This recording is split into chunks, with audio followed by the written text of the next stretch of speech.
What is real quality of life in our future cities? And how do we achieve that? I started the Studio Spitaler 8 years ago here in Berlin.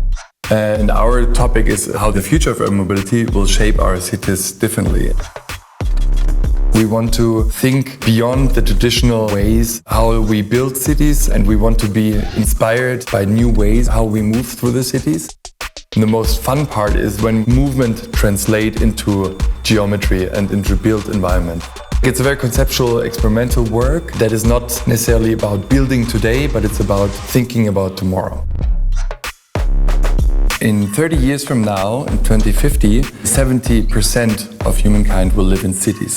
That means we need to build cities for another 3 billion people. That's a huge challenge. Today, there's roughly 2 categories of cities. One is a car city, it's very horizontal sprawl and low density. The other is the vertical city, based on the elevator as an urban mobility concept.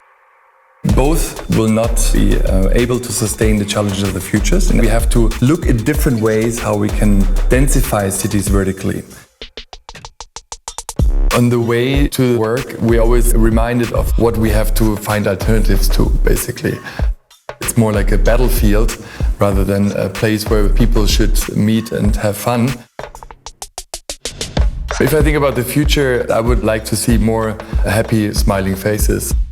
So we are looking for human-scale, three-dimensional neighborhood designs that bring people more together, that are more healthy, that foster social interaction, and that are actually more fun as well. It's clear that we need to densify vertically. And that's why we were so interested in working with an elevator company as well. Schindler, as an expert for vertical mobility, they are essential for development of those complex structures. Through the collaboration with Schindler, we were able to think about different future city scenarios, and they were open to it. And so this open-minded mindset was really kind of why it worked so well together. All these ideas could lead to different urban environments that are more inspiring to navigate through, and the technology solutions have to support the human factor, and they have to be designed around that.